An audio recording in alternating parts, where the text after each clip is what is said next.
Lost cycles of Bharat എന്ന മലയാളം ചാനലിലേക്ക് എല്ലാ സുഹൃത്തുക്കൾക്കും വീണ്ടും സ്വാഗതം.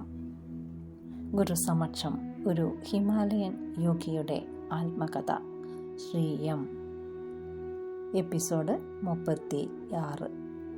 സൂഫി ഗുരുവിൽ നിന്നും ലഭിച്ച പാഠങ്ങൾ. ഞാൻ അച്ഛനമ്മമാരോട് ആജ്മീറിലേക്ക് പോകുകയാണ് എന്ന് പറഞ്ഞപ്പോൾ അവർ വലിയ എതിർപ്പൊന്നും പ്രകടിപ്പിച്ചില്ല.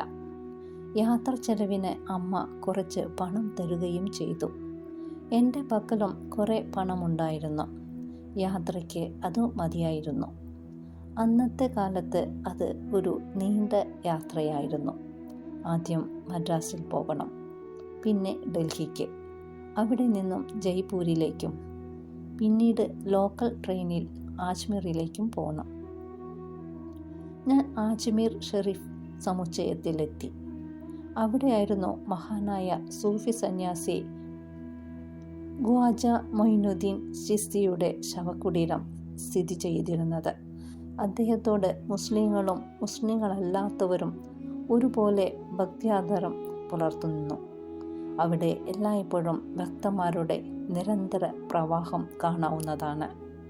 ഭക്തന്മാർ ഭക്തി പ്രകടിപ്പിക്കുന്നതിനും പുണ്യവാളാനുകളിലൂടെയുള്ള മധ്യസ്ഥ പ്രാർത്ഥനയ്ക്കു വേണ്ടി അവിടെ എത്തിച്ചേരുന്നു.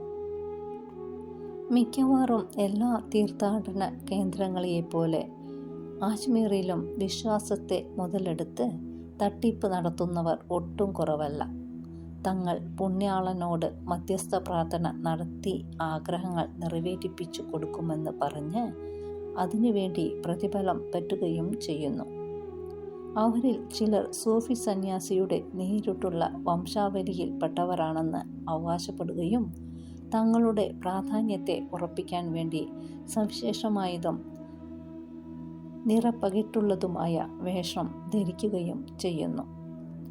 ശവകുടീരത്തിൽ സമർപ്പിക്കുന്നതിന് വേണ്ടിയുള്ള പൂക്കളും ഷാളുകളും സുഗന്ധദ്രവ്യങ്ങളും മറ്റും സാധനങ്ങളും വിൽക്കുന്ന അനേകം പീടികകൾ ആജ്മീറിലുടനീളം കാണാൻ കഴിയും. ഞാൻ ആജ്മീറിൽ എത്തിയത് ഒരു വാരാന്ത്യത്തിൽ ആയിരുന്നു. ആജ്മീർ ഷെരീഫിൽ നല്ല തിരക്കായിരുന്നു. ഒരു ഉടുമുണ്ട് മാത്രം ധരിച്ച, ശരീരം മറയ്ക്കാത്ത ജഡധാരിയായ ബാബാജിയുടെ സുപരിചിതമായ രൂപം ആൾക്കൂട്ടത്തിൽ തിരഞ്ഞു. ആ രൂപം അവിടെ അസ്ഥാനത്തും വിചിത്രവുമായി തോന്നി. നീണ്ട കുപ്പായവും തലപ്പാവും ധരിച്ച മുസ്ലിം ഫക്കീർമാരുടെ വേഷത്തിൽ നിന്നും തികച്ചും വ്യത്യസ്തമായിരുന്നു അത്. പള്ളിവളപ്പിൽ വലതുവശത്തായി ഒരു പഴയ പള്ളിയുണ്ട്. പ്രസ്തുത പള്ളിയിൽ ഖ്വാജ മൊയ്നുദ്ദീൻ ചിസ്തി ആരാധന നടത്തിയിരുന്നു എന്ന് വിശ്വസിക്കപ്പെടുന്നു. അത് ശവക്കല്ലറയുടെ സമീപത്താണ്. അവിടെയാണ് ശവകുടീരം പണിയിച്ചിരിക്കുന്നത്. ഞാൻ ആ ഭാഗത്തേക്ക് തിരിയുകയും പള്ളിയിലേക്ക് കടക്കാൻ തുടങ്ങുകയും ചെയ്തു. പ്രാർത്ഥനയ്ക്കുള്ള സമയമായിരുന്നില്ല. വളരെ കുറച്ചാളുകൾ മാത്രം പള്ളിക്കുള്ളിൽ ഉണ്ടായിരുന്നു. അവർ ജപമാല ചുഴറ്റുകയോ ഖുർആൻ വായിക്കുകയോ നിശബ്ദ ധ്യാനത്തിൽ മുഴുകുകയോ ചെയ്തിരുന്നു. അപ്പോൾ കണ്ട കാഴ്ച എന്നിൽ അത്ഭുതമുള്ളവാക്കി. നീണ്ട കുപ്പായവും തലപ്പാവും ധരിച്ചുകൊണ്ട് മുസൽമാൻ പ്രാർത്ഥിക്കുന്ന ആസനത്തിൽ ഇരുന്നവരിൽ ഒരാൾ ബാബാജിയായിരുന്നു. പ്രസ്തുത ആസനത്തെ യോഗികൾ വജ്രാസനം എന്നും വിളിക്കും. സ്വപ്നത്തിൽ ദർശിച്ച അതേ വേഷവും രൂപവുമായിരുന്നു അദ്ദേഹത്തിൻ്റേത്. പച്ച നിറമുള്ള വേഷവും വെള്ള നിറമുള്ള തലപ്പാവും. അദ്ദേഹം എന്നെ അടുത്തേക്ക് വിളിച്ചു. ഞാൻ അദ്ദേഹത്തെ സാഷ്ടാംഗം പ്രണാമം ചെയ്യാൻ ഒരുമ്പെട്ടപ്പോൾ അദ്ദേഹം എന്നെ പെട്ടെന്ന് പിടിച്ച് മുസ്ലിങ്ങൾ ചെയ്യുന്നത് പോലെ 3 തവണ ആശ്ലേഷിച്ചു കൊണ്ടിരുന്നപ്പോൾ അദ്ദേഹം എൻ്റെ ചെവിയിൽ മന്ത്രിച്ചു. സാഷ്ടാംഗ പ്രണാമം അരുത്. ഇസ്ലാമിക നിയമം നിനക്ക് അറിഞ്ഞുകൂടെ? എല്ലാ നമസ്കാരങ്ങളും ദൈവത്തിനുള്ളതാണ്. മുഹമ്മദിന് പോലും അതില്ല. മറ്റുള്ളവരുടെ വികാരങ്ങൾക്ക് മുറിവേൽക്കാത്ത രീതിയിൽ, സാഹചര്യങ്ങൾക്ക് യോജിച്ച രീതിയിൽ വേണം പെരുമാറേണ്ടത്. ഓരോരുത്തരും കഴിവിനനുസരിച്ച് നൽകുക, ആവശ്യത്തിന് മാത്രം സ്വീകരിക്കുക എന്നതാണ് സൂഫികളുടെ പ്രമാണവാക്യം. റോമ നഗരത്തിൽ വസിക്കുമ്പോൾ റോമാക്കാരെ പോലെ ജീവിക്കുക. ഞാൻ ബാബാജിയുടെ കരം ഗ്രഹിച്ച് വിരലുകൾ ചുംബിച്ചു. വജ്രാസനത്തിൽ ഇരിക്കൂ, ബാബാജി പറഞ്ഞു. ശവകുടീരത്തിൻ്റെ നേർക്ക് തിരിഞ്ഞിരുന്ന് നിശബ്ദമായി ധ്യാനിക്കൂ. അപൂർവമായ ആനന്ദാനുഭൂതി എൻ്റെ മനസ്സിൽ അലയടിക്കുകയും അത് ശിരസിലേക്ക് പ്രവഹിക്കുകയും ചെയ്തു. മസ്തിഷ്കത്തിനുള്ളിൽ പച്ച നിറത്തിലും ഊദാ നിറത്തിലുമുള്ള മനോഹര ദീപങ്ങൾ കത്തുന്നത് പോലെ അനുഭവപ്പെട്ടു. ബാഹ്യലോകത്തിലെ ബഹളത്തിൽ നിന്നും വിട്ടുമാറി അതേ അവസ്ഥയിൽ തന്നെ ശാശ്വതമായി ഇരിക്കാൻ മനസ്സ് കൊതിച്ചു. പക്ഷേ അതിനിടയിൽ ബാബാജി എൻ്റെ തോളിൽ തട്ടി എന്നെ ധ്യാനത്തിൽ നിന്നും ഉണർത്തിക്കൊണ്ട് പറഞ്ഞു, വരൂ, നമുക്ക് പോകാം. എന്നിട്ട് അദ്ദേഹം എന്നെയും കൂട്ടിക്കൊണ്ട് ശവകുടീരവും പരിസരവും ഒക്കെ ചുറ്റി നടന്ന് കണ്ടു. നല്ല തിരക്കുണ്ടായിരുന്നുവെങ്കിലും ഞങ്ങൾ ആദ്യം പോയത് ശവകുടീര മന്ദിരത്തിലേക്കായിരുന്നു. തിരക്ക് നിയന്ത്രിക്കാൻ അവിടെ കാവൽക്കാർ നിൽപ്പുണ്ടായിരുന്നു. അവർ ബാബാജിയുടെ മുഖത്തേക്ക് ഒന്ന് നോക്കിയിട്ട് ഞങ്ങളെ ആദരവോടെ അകത്തേക്ക് കടത്തിവിട്ടു. അകം മനോഹരമായിരുന്നു. ശവക്കല്ലറ ഇരിക്കുന്ന ഭാഗം തികച്ചും ഭക്തിസാന്ദ്രമായിരുന്നു. ശവകുടീരം ചുവപ്പും പച്ചയും നിറമുള്ള സൂര്യപടം പട്ടുകൊണ്ട് അലങ്കരിച്ചിരുന്നു. മുഖ്യ കാവൽക്കാരൻ ഞങ്ങളെ ഒരു മൂലയിൽ കൂടുതൽ സമയം നിൽക്കാൻ അനുവദിച്ചു. എല്ലാവരും അറബി ഭാഷയിൽ പ്രാർത്ഥിക്കുകയും ജപിക്കുകയും ചെയ്തുകൊണ്ടിരുന്നു. ഞാൻ കോൾമയിർ കൊണ്ട് കണ്ണുനീർ വാർത്തു. ബാബാജി അദൃശ്യനായ ആരോടോ അടക്കം പറയുന്ന ശബ്ദത്തിൽ സംസാരിക്കുകയായിരുന്നു. അല്പസമയം കഴിഞ്ഞ് അദ്ദേഹം തലകുനിച്ച് വന്ദിക്കുകയും നമുക്ക് പോകാൻ സമയമായി എന്ന് അറിയിക്കുകയും ചെയ്തു. പുറത്തേക്കുള്ള വഴി കാണിച്ചിട്ട് മുഖ്യ കാവൽക്കാരൻ ബാബാജിയുടെ കരങ്ങൾ ആദരപൂർവ്വം ചുംബിച്ചു. ഞങ്ങൾ ശവക്കല്ലറ പ്രദക്ഷിണം വച്ചിട്ട് ദേവാലയ സമുച്ചയത്തിൽ നിന്നും പുറത്തേക്ക് ഇറങ്ങി. 10 മിനിറ്റ് നടന്നപ്പോൾ ഞങ്ങൾ ഉസ്മാനിച്ചില്ലയിൽ എത്തി. ഉസ്മാനിച്ചില്ല എന്ന സ്ഥലത്താണ് ഖ്വാജ മൊയ്നുദ്ദീൻ ചിസ്തി 40 ദിവസം ഏകാന്തവാസം നടത്തിയത്. സൂഫി സമ്പ്രദായത്തിലെ പദാവലിയിൽ ഏകാന്തതയിൽ 40 ദിവസത്തെ പ്രാർത്ഥനയാണ് ചില്ല എന്നറിയപ്പെടുന്നത്. ഒരു കായലിനെ അഭിമുഖീകരിക്കുന്ന ആ സ്ഥലത്ത് ശാന്തിയും സമാധാനവും കളിയാടിയിരുന്നു. രാജസ്ഥാനിലെ മറ്റു പല സ്ഥലങ്ങളിൽ നിന്നും തികച്ചും വ്യത്യസ്തമായിരുന്നു ആ സ്ഥലം. അവിടെ വെച്ച് ബാബാജി എനിക്ക് ഖ്വാജ മൊയ്നുദ്ദീൻ ചിസ്തിയുടെ ജീവിതകഥ ചുരുക്കി പറഞ്ഞു തന്നു. അദ്ദേഹം സ്ഥാപിച്ച സമ്പ്രദായവും അദ്ദേഹത്തിൻ്റെ ഉപദേശങ്ങളും വിവരിച്ചു തന്നു. ഖ്വാജ മൊയ്നുദ്ദീൻ ചിസ്തി അസ്ഫാനു സമീപത്തുള്ള സർജാനിൽ 1135 ജനിച്ചു. മൊയ്നുദ്ദീൻ ഹസൻ എന്നായിരുന്നു ആദ്യത്തെ പേര്. അദ്ദേഹത്തിൻ്റെ അച്ഛൻ്റെ പേര് ഗയാസ് ഉദ്ദീൻ ഹസൻ എന്നായിരുന്നു. അദ്ദേഹം ഖൊറാസാൻ എന്ന സൂഫി സംഘത്തിലെ അംഗമായിരുന്നു.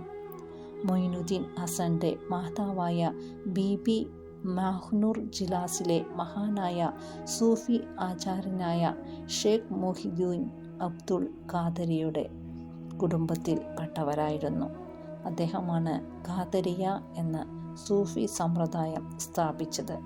അദ്ദേഹം 15ാമത്തെ വയസ്സിൽ അനാഥനായി തീരുകയും സൂഫി ആചാര്യനായ ഇബ്രാഹിം ഗാണ്ടൂസിയെ അദ്ദേഹത്തിൻ്റെ തോട്ടത്തിൽ വച്ച് കാണാൻ ഇടയാകുകയും ചെയ്തു. യുവാവിൽ നിന്നും കുറച്ച് മുന്തിരിപ്പഴങ്ങൾ കഴിച്ചിട്ട് കുറച്ച് മധുര പലഹാരം അദ്ദേഹം കഴിക്കാൻ കൊടുത്തു.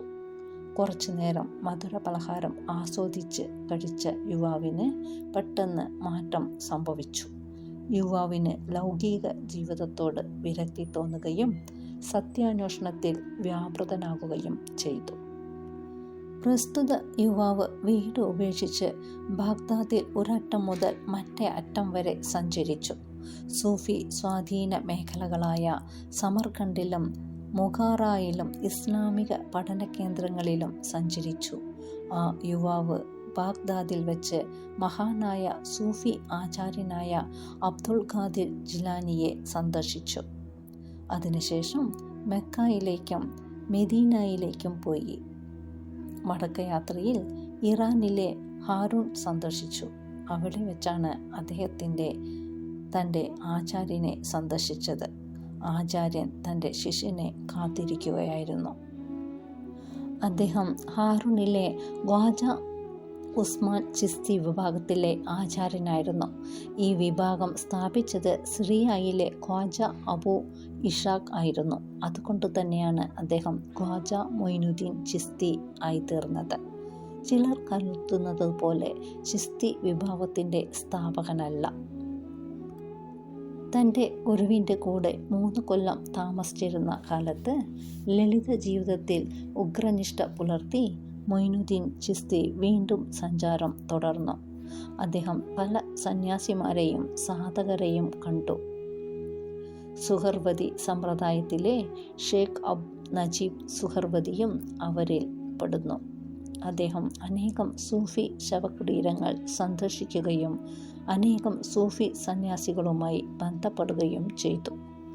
അവരിൽ പ്രമുഖൻ താബ്രിസിലെ അബും സെയ്ദും അസ്ട്രാബാദിലെ നാസറുദ്ദീനും ഹസൻ ഗിർഖാനിയും ആയിരുന്നു. അവരുമായുള്ള അഭിമുഖങ്ങളിൽ രസകരമായ പല അനുഭവങ്ങളും ഉണ്ടായിട്ടുണ്ട്. 54-ാമത്തെ വയസ്സിൽ ഷേഖ് ഉസ്മാൻ ഹാറൂൺ അദ്ദേഹത്തെ തൻ്റെ അനന്തരഗാമിയായി പ്രഖ്യാപിക്കുകയും സ്വന്തം ഊന്നുവടിയും പ്രാർത്ഥിക്കുമ്പോൾ പുതച്ചിരുന്ന കമ്പിളിപ്പുതപ്പും അദ്ദേഹത്തിന് നൽകുകയും ചെയ്തു. അതിനുശേഷം ഖ്വാജ മൊയ്നുദ്ദീൻ ചിസ്തി ഹജ്ജിന് പോകുകയും കാബയെ വലം വയ്ക്കുകയും പ്രവാചകനായ മുഹമ്മദിൻ്റെ ശവകുടീരം സ്ഥിതി ചെയ്യുന്ന മദീനയിൽ എത്തിച്ചേരുകയും ചെയ്തു. അവിടെ വെച്ച് അദ്ദേഹത്തിന് ഒരു വെളിപ്പാട് ഉണ്ടായി. അതിനെ അനുസരിച്ചുകൊണ്ട് അദ്ദേഹം ഇന്ത്യയിലെ ആജ്മീറിൽ എത്തി. അദ്ദേഹം ആജ്മീറിൽ ആദ്യമായി എത്തിയത് 1191 ആയിരുന്നു. 1200 ബാൽക്കിലും ബാഗ്ദാദിലും യാത്ര ചെയ്തു. പിന്നീട് മുൾട്ടാൻ, ഡൽഹി എന്നീ സ്ഥലങ്ങളിലൂടെ ആജ്മീറിലെത്തി. ഡൽഹിയിൽ വെച്ച് അദ്ദേഹം ഖുറാസാനിൽ നിന്നും വന്ന ഖുദ് ഷായെ സന്ദർശിച്ചു. ഖുദ് ഷാ അദ്ദേഹത്തിൻ്റെ ശിഷ്യത്വം സ്വീകരിച്ചു. സൂഫി സന്യാസിയായ ബാബ ഫരീദ് ഗജേഷകാറും അദ്ദേഹത്തിൻ്റെ ശിഷ്യത്വം സ്വീകരിച്ചു. ഖ്വാജയുടെ ജീവിതത്തിൻ്റെ അന്ത്യനാളുകളിൽ ഖുറാസാനിലെ ഖുതുബ് ഷാ ബാജ മൊയ്നുദ്ദീൻ ചിസ്തിയോടൊപ്പം ആജ്മീറിൽ ഉണ്ടായിരുന്നു. ഒരു ദിവസം അദ്ദേഹം ഖുതുബ് ഷായ്ക്ക് തൻ്റെ ഗുരുവായ ഖ്വാജ ഉസ്മാൻ ഹാറൂണി നൽകിയ വേഷവും തലപ്പാവും ചെങ്കോലും കൊടുത്തിട്ട് ഇങ്ങനെ പറഞ്ഞു: ഞാൻ ഏതാനും ദിവസങ്ങൾക്കുള്ളിൽ ലോകം വിട്ടു പോകും. അതിനാൽ നീ ഡൽഹിയിൽ പോയി താമസിക്കൂ. അദ്ദേഹം ഖുതുബ് ഷായോട് പറഞ്ഞ അവസാന വാക്കുകൾ ഇപ്രകാരമായിരുന്നു: നിങ്ങൾ എവിടെ ജീവിച്ചാലും ഒരു പൂർണ്ണ മനുഷ്യനായി ജീവിക്കൂ. ഖുതുബ് ഷായെ ഡൽഹിയിലേക്ക് പറഞ്ഞയച്ചതിന് ശേഷം ഖ്വാജ മൊയ്നുദ്ദീൻ ചിസ്തി 1229 മെയ് മാസത്തിൽ രാത്രിയിൽ പ്രാർത്ഥനയ്ക്ക് ശേഷം നേരം വെളുക്കുന്നതുവരെ ആരും ശല്യം ചെയ്യരുതെന്ന് നിർദ്ദേശിച്ചിട്ട് കിടക്കാൻ പോയി. രാത്രി മുഴുവൻ ശയനമുറിയിൽ നിന്നും സാരംഗിയിൽ നിന്നും പുറപ്പെട്ടതുപോലെയുള്ള മധുരനാദം കേട്ടുകൊണ്ടിരുന്നതായി പറയപ്പെടുന്നു. രാവിലെ കിടപ്പുമുറിയുടെ കതവ് ആളുകൾ തുറന്നപ്പോൾ അദ്ദേഹം എന്തുകൊണ്ട് രാവിലത്തെ പ്രാർത്ഥനയ്ക്ക് വന്നില്ല എന്ന് വിചാരിച്ച അവർ ദാരുണമായ കാഴ്ചയാണ് കാണാൻ കഴിഞ്ഞത്. അദ്ദേഹം മരിച്ചു കിടക്കുന്നു. എന്നാൽ അദ്ദേഹത്തിൻ്റെ മുഖത്ത് ആനന്ദോദ്യുതകമായ പുഞ്ചിരി കളിയാടിയിരുന്നു. ഖ്വാജ മൊയ്നുദ്ദീൻ ചിസ്തി അനേകം ഗ്രന്ഥങ്ങൾ രചിച്ചിട്ടുണ്ടെന്ന് ബാബാജി പറഞ്ഞു. ലഭിച്ചിട്ടുള്ള പുസ്തകങ്ങൾ അനിൽ ഉൽ അർഫാഖ്, ഹാദിസ് ഉൽ മാരിഫ്, കാഞ്ചുൽ ഇസ്രാർ, കാസ്ഫുൾ ഇസ്രാർ എന്നിവയാണ്. ഖ്വാജ മൊയ്നുദ്ദീൻ ചിസ്തി ഭാരതത്തിലെ സൂഫി പ്രസ്ഥാനത്തിൽ ഭക്തിമാർഗത്തിൻ്റെ ഉപജ്ഞാതാവായിരുന്നു. യഥാസ്ഥിതിക ഇസ്ലാം മതം ആരാധനയ്ക്ക് ഖുർആൻ ഗാനരൂപത്തിൽ വായിക്കുകയല്ലാതെ സംഗീതോപകരണങ്ങൾ ഉപയോഗിക്കുന്നത് അംഗീകരിക്കുന്നില്ല. സൂഫികളുടെ ചിസ്തി സമ്പ്രദായത്തിൽ ആരാധനയ്ക്ക് സംഗീതം പ്രധാനമായ പങ്കുവഹിക്കുന്നു. ആധ്യാത്മിക സാധനയിൽ ഗാനാലാപനം ഒരു പ്രധാന ഘടകമാണ്. ആധ്യാത്മിക സാധനയ്ക്ക് ഉപയോഗിക്കുന്ന സംഗീതത്തെ സമ എന്ന് വിളിക്കുന്നു. ശരിയായ രീതിയിൽ ഉപയോഗിക്കപ്പെടുമ്പോൾ ആലാപനം ചെയ്യുന്ന ആളും ശ്രോതാവും ഭക്തിയുടെ ആനന്ദലഹരിയിൽ ആറാടും. പ്രേമത്തിനു വേണ്ടി എല്ലാം ഉപേക്ഷിക്കുകയും സർവ്വതും സമർപ്പിക്കുകയും ചെയ്യുക എന്നതാണ് ചിസ്റ്റി സമ്പ്രദായത്തിലെ അടിസ്ഥാന തത്വം.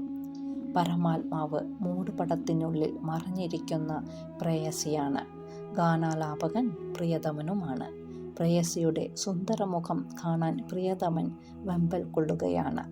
പ്രിയതമയുമായി ഒരു നിമിഷമെങ്കിലും ഒരുമിച്ച് കഴിയുന്നതിനു വേണ്ടി ഉത്കണ്ഠപ്പെട്ടാണ് പ്രിയതമൻ കഴിയുന്നത്. പ്രേമത്തിൻ്റെ മുന്തിരിച്ചാറിൻ്റെ ലഹരിയിൽ പരിമിതമായ സ്വന്തം വ്യക്തിത്വം മറന്ന് പരമാത്മാവാകുന്ന പ്രേയസിയിൽ രമിച്ചിരിക്കാനാണ് ഭക്തനായ പ്രിയതമൻ കാക്ഷിക്കുന്നത്. പരമാത്മാവുമായുള്ള പ്രേമത്തിൽ അഹംബോധത്തെ നശിപ്പിച്ച് ശാശ്വതമായ ദിവ്യാനന്ദം അനുഭവിക്കുന്നതിനെയാണ് ഫന എന്ന് വിളിക്കുന്നത്. ഖവാലി ഗായകരും ഗസൽ ഗായകരും ഖ്വാജ മൊയ്നുദ്ദീൻ ചിസ്തിയോടും ചിസ്തി സൂഫി സമ്പ്രദായത്തോടും വളരെ അധികം കടപ്പെട്ടിരിക്കുന്നു. ഭാരതത്തിലെ സൂഫി ആരാധനാലയങ്ങളിൽ, വിശേഷിച്ചും അജ്മീർ, നിസാമുദ്ദീൻ, ദില്ലി എന്ന സ്ഥലങ്ങളിൽ രാത്രിയും പകലും ചില നിശ്ചിത സമയങ്ങളിൽ ഹാർമോണിയം, തബല എന്നീ പക്കമേളങ്ങളോടെ മനം കവരുന്ന ഗസലുകളും ഖവാലികളും ആലപിക്കപ്പെടുന്നുണ്ട്. സമയം വൈകുന്നേരമായിരുന്നു. സൂര്യൻ അസ്തമിക്കാൻ തുടങ്ങുന്ന സമയത്ത് ചുറ്റുമുള്ള പള്ളികളിൽ നിന്നും പ്രാർത്ഥനയ്ക്കുള്ള ആഹ്വാനം കേട്ടു. ബാബാജി പറഞ്ഞു, ഞാൻ ഇപ്പോൾ നിന്നെയും കൂട്ടിക്കൊണ്ട് അടുത്തു ജീവിച്ചിരിക്കുന്ന ഒരു സൂഫിയുടെ അടുത്തേക്ക് പോകുകയാണ്. കുട്ടിക്കാലത്ത് പ്രാർത്ഥനയ്ക്ക് ഇരുന്ന രീതി ഓർമ്മയുണ്ടോ? ശരിക്ക് ഓർക്കുന്നില്ല. സാരമില്ല, മറ്റുള്ളവർ ചെയ്യുന്നത് പോലെ ചെയ്താൽ മതി. സെയ്ദ് ഖുദ്രി സാഹബ് വൈകുന്നേരത്തെ പ്രാർത്ഥനാ യോഗത്തിന് നമ്മെ ചിലപ്പോൾ ക്ഷണിച്ചെന്നു വരും. അദ്ദേഹത്തിൻ്റെ ഭവനത്തിൻ്റെ തൊട്ടടുത്ത് ഒരു ചെറിയ പള്ളിയുണ്ട്. തമ്മിൽ കാണുമ്പോൾ സലാം പറയാനും കയ്യിൽ ചുംബിക്കാനും മറക്കരുത്. ഞങ്ങൾ പടികളിറങ്ങി ഹാളിലേക്ക് നടന്നു. വെള്ള നിറമുള്ള തൊപ്പി ധരിച്ച ഒരു യുവാവ് ഞങ്ങളെ വാതിലിനടുത്ത് വെച്ച് അഭിവാദനം ചെയ്തു. ബാബാജി എന്തെങ്കിലും പറയുന്നതിനു മുമ്പ് കാഴ്ചയിൽ ജ്ഞാനിയാണെന്ന് തോന്നിപ്പിക്കുന്ന നരച്ച താടിയുള്ള പ്രായം ചെന്ന തലപ്പാവ് ധരിച്ച ഒരാൾ വാതിലിന് പുറത്തേക്ക് ഇറങ്ങുകയായിരുന്നു. ബാബാജിയെ കണ്ട ഉടനെ അദ്ദേഹത്തിൻ്റെ മുഖം പ്രസന്നാത്മകമായി. പല്ലില്ലാത്ത മോണക്കാട്ടി അദ്ദേഹം ചിരിച്ചു. അദ്ദേഹം ആവേശത്തോടെ മുന്നോട്ട് ചാഞ്ഞ് ബാബാജിയെ ഗാഢം പുണർന്നു. എന്നിട്ട് അദ്ദേഹം ബാബാജിയുടെ കരങ്ങൾ ചുംബിച്ചു. അദ്ദേഹത്തിൻ്റെ കണ്ണുകളിലൂടെ കണ്ണുനീർ പ്രവഹിച്ചു കൊണ്ടിരുന്നു. അദ്ദേഹം സ്നേഹപൂർവ്വം ബാബാജി എന്ന് വിളിച്ചു. അദ്ദേഹം ഉറുദുവിലാണ് സംസാരിച്ചത്. അദ്ദേഹം പറഞ്ഞു, ബാബാജിക്ക് 1000 സലാം. കാണാൻ കഴിഞ്ഞത് ഭാഗ്യമായി കരുതുന്നു. ഭാഗ്യവാനായ ഈ യുവാവ് ആരാണ്? ബാബാജി അദ്ദേഹത്തിന് എന്നെ പരിചയപ്പെടുത്തി. അച്ഛനമ്മമാർ എനിക്കിട്ട പേരാണ് ബാബാജി പറഞ്ഞത്. അപ്പോൾ സന്തോഷം പ്രകടിപ്പിച്ചുകൊണ്ട് പറഞ്ഞു, അപ്പോൾ പ്രാർത്ഥനയിൽ കൂടാമല്ലോ. അതിനുശേഷം ദർഗായിലേക്ക് പോകാം. അവിടെ ഖവാലി ഗായകൻ്റെ മെഹ്ഫിൽ ഉണ്ട്. നല്ല ബിരിയാണിയും ഒരുക്കി വെച്ചിട്ടുണ്ട്. സസ്യാഹാരം വേണമെങ്കിൽ അതിനുള്ള ഏർപ്പാടാക്കാം. ഔപചാരികമായ അംഗശുദ്ധി വരുത്തിയിട്ട് ഞങ്ങൾ പ്രാർത്ഥനയ്ക്കായി പോയി. വളരെ കുറച്ച് പേരെ അവിടെ ഉണ്ടായിരുന്നുള്ളൂ. ആചാരക്രമമനുസരിച്ചുള്ള പ്രാർത്ഥന നയിച്ചത് സെയ്ദ് ഖുദ്രി ആയിരുന്നു. ഞങ്ങൾ കുറച്ച് സമയം ധ്യാനത്തിൽ മുഴുകിയിരുന്നു. അതിനുശേഷം ഞങ്ങളെ ദർഗായിലേക്ക് കൂട്ടിക്കൊണ്ടുപോയി. പോകുന്ന വഴിയിലും ദർഗായിലും ധാരാളം ആളുകൾ എല്ലായിടത്തും അദ്ദേഹത്തെ നമിക്കുന്നത് കണ്ടു. അതിൽ നിന്ന് ആ സ്ഥലത്തെ സമാദരണീയനായ വ്യക്തിയാണ് അദ്ദേഹമെന്ന് എനിക്ക് ഊഹിക്കാൻ കഴിഞ്ഞു. ഖവാലി ഗായകർ ശവകുടീരത്തിന് പുറത്തിരുന്നു കൊണ്ടാണ് പാടിയത്. ഹാർമോണിയവും തബലയും പക്കമേളത്തിനുണ്ടായിരുന്നു. വികാരം ഉൾക്കൊണ്ടുകൊണ്ട് പൂർണ്ണമായും ലയിച്ചാണ് അവർ പാടിയത്. ഉത്കടമായ പ്രേമവും വിരഹവേദനയും പ്രിയനുമായുള്ള സമാഗത്തിനുള്ള തീവ്രമായ ഇച്ഛയും ഗാനങ്ങളുടെ വിഷയമായിരുന്നു. എല്ലാ ഗാനങ്ങളും എൻ്റെ ഹൃദയത്തെ ആഘാതമായി സ്പർശിച്ചു. ഗാനാലാപത്തിന് ശേഷം ഖുദ്രി സാഹബ് ഞങ്ങളെ അദ്ദേഹത്തിൻ്റെ ഭവനത്തിലേക്ക് കൂട്ടിക്കൊണ്ടുപോയി. അതിഥികൾക്ക് വേണ്ടി നീക്കി വെച്ചിട്ടുള്ള 2 മുറികളിൽ ഒന്ന് ഞങ്ങൾക്കായിരുന്നു. രാത്രി പ്രാർത്ഥന കഴിഞ്ഞിട്ട് നമുക്ക് ഒരുമിച്ചിരുന്ന് അത്താഴം കഴിക്കാം എന്ന് പറഞ്ഞിട്ട് അദ്ദേഹം അവിടെ നിന്നും പോയി. ബാബാജി എന്നോട് പറഞ്ഞു, നിന്റെ ഇവിടുത്തെ വരവിന് ഒരു ഉദ്ദേശമുണ്ട്. ഞാൻ ഷാഫ് സാഹിബിനോട് പറഞ്ഞ് ഏർപ്പാട് ചെയ്തിട്ടുണ്ട്. 3 ആഴ്ച നീ ഇവിടെ ഒരു വിദ്യാർത്ഥിയായിരിക്കും. സൂഫി സിദ്ധാന്തത്തെപ്പറ്റി പഠിക്കാനും ഔപചാരികമായി അതിൻ്റെ ഭാഗമാകാനും നിനക്ക് അവസരം കിട്ടും. അതിനുശേഷം നിനക്ക് വീട്ടിലേക്ക് മടങ്ങാം. എന്നിട്ട് എൻ്റെ അടുത്ത വിളി പ്രതീക്ഷിക്കുക. ജ്ഞാനേശ്വരൻ്റെ വംശപരമ്പരയിൽപ്പെട്ട ഒരു നാഥയോഗിയെ കാണുന്നതിനു വേണ്ടി എനിക്ക് മഹാരാഷ്ട്രയിലേക്ക് പോകേണ്ടിയിരിക്കുന്നു. പൂനെയ്ക്ക് സമീപം അലന്തിയിലാണ് മഹാനായ ജ്ഞാനേശ്വരൻ്റെ സമാധി. ഞാൻ നിന്നെ പരീക്ഷിച്ചു കൊണ്ടിരിക്കുകയാണ്. നീ നിന്റെ പുതിയ ചില സുഹൃത്തുക്കളെ സംരക്ഷിക്കാൻ വേണ്ടി സംഘടനകളിൽ ചെന്നുപെടരുത്. രാത്രിയിലെ പ്രാർത്ഥന കഴിഞ്ഞപ്പോൾ ഷാഫ് സാഹബ് ഞങ്ങളെ കൂട്ടിക്കൊണ്ടുപോകാൻ വന്നു. അത്താഴ വിരുന്നിൽ ഞങ്ങളെ കൂടാതെ അദ്ദേഹത്തിൻ്റെ 6-7 ശിഷ്യന്മാരും ഉണ്ടായിരുന്നു. ഞങ്ങൾ ഭക്ഷണം കഴിക്കാൻ പോയി ചമറം അടിഞ്ഞിരുന്നു. ചീല കണിമൺ പാത്രങ്ങളിലായിരുന്നു ഭക്ഷണം വിളമ്പിയത്. ഷാഫ് സാഹബ് അറിയിച്ചു, ബാബാജിക്ക് വേണ്ടി ഞങ്ങൾ സസ്യാഹാരം തയ്യാറാക്കിയിട്ടുണ്ട്. യുവാവിന് സസ്യാഹാരമാണ് വേണ്ടതെങ്കിൽ അങ്ങനെയാകാം. അപ്പോൾ ബാബാജി എന്നെ അത്ഭുതപ്പെടുത്തിക്കൊണ്ട് പറഞ്ഞു, ഇന്ന് ഞങ്ങൾ കഴിക്കുന്നത് ബിരിയാണിയും കബാബും ആയിരിക്കും. എന്നിട്ട് എന്നെ നോക്കി കണ്ണിറുക്കിക്കൊണ്ട് പറഞ്ഞു, ഈ യുവാവിന് ബിരിയാണി വളരെ ഇഷ്ടമാണ്. ലോകത്തിൽ ഏറ്റവും നന്നായിട്ട് ബിരിയാണി ഉണ്ടാക്കുന്നത് ഇയാളുടെ അമ്മയാണെന്നാണ് ഇയാളുടെ വിചാരം. അത് കേട്ട് എല്ലാവരും ചിരിച്ചു. മൗന പ്രാർത്ഥനയ്ക്ക് ശേഷം ആഹാരം കഴിക്കാൻ തുടങ്ങി. ഞാൻ അന്ന് കഴിച്ചതുപോലെ അത്രയും രുചിയുള്ള ബിരിയാണി മുമ്പ് ജീവിതത്തിൽ ഒരിക്കലും കഴിച്ചിരുന്നില്ല. ഭക്ഷണം കഴിഞ്ഞതിന് ശേഷം ഷാഫ് സാഹബ് സൂഫി സിദ്ധാന്തം പഠിക്കാൻ ഒരു വിദ്യാർത്ഥി കൂടി എത്തിയിട്ടുണ്ടെന്ന് പ്രഖ്യാപിച്ചു. 3 ആഴ്ച അവിടെ ഉണ്ടായിരിക്കുമെന്നും അറിയിച്ചു. അത് കേട്ട് ഓരോരുത്തരും എന്നെ ആശ്ലേഷിച്ചുകൊണ്ട് സ്വാഗതം അരുളി. ഷാഫ് സാഹിബിൻ്റെ അടുത്ത് എന്നെ വിട്ടിട്ട് ബാബാജി യാത്രയായി. ഇത്തവണ അദ്ദേഹത്തോട് വിട പറഞ്ഞപ്പോൾ ഞാൻ വ്യാകുലപ്പെട്ടില്ല. ഞാൻ ഏതു സാഹചര്യത്തിലും ശാന്തത കൈവിടാതിരിക്കാൻ ഇതിനകം അഭ്യസിച്ചു കഴിഞ്ഞിരുന്നു. അങ്ങനെ അടുത്ത 3 ആഴ്ചക്കാലം ഞാൻ ഷാഫ് സാഹിബിൻ്റെ ശിഷ്യനായി. ആദ്യത്തെ ഏതാനും ദിവസങ്ങളിൽ സൂഫി തത്വശാസ്ത്രവും സിദ്ധാന്തങ്ങളും ആണ് പഠിപ്പിച്ചത്. കൂടാതെ സൂഫികളുടെ പലതരം വിഭാവങ്ങളെപ്പറ്റിയും അറിവ് പകർന്നു തന്നു. പിന്നീടുള്ള ദിവസങ്ങളിൽ സൂഫികളുടെ അനുഷ്ഠാനങ്ങളെപ്പറ്റിയും വിവിധ തരം സാധനകളെപ്പറ്റിയും പ്രായോഗികമായ പരിശീലനങ്ങളാണ് നൽകപ്പെട്ടത്. ഞാൻ പഠിച്ച ഏറ്റവും പ്രധാനപ്പെട്ട കാര്യം ഇതായിരുന്നു.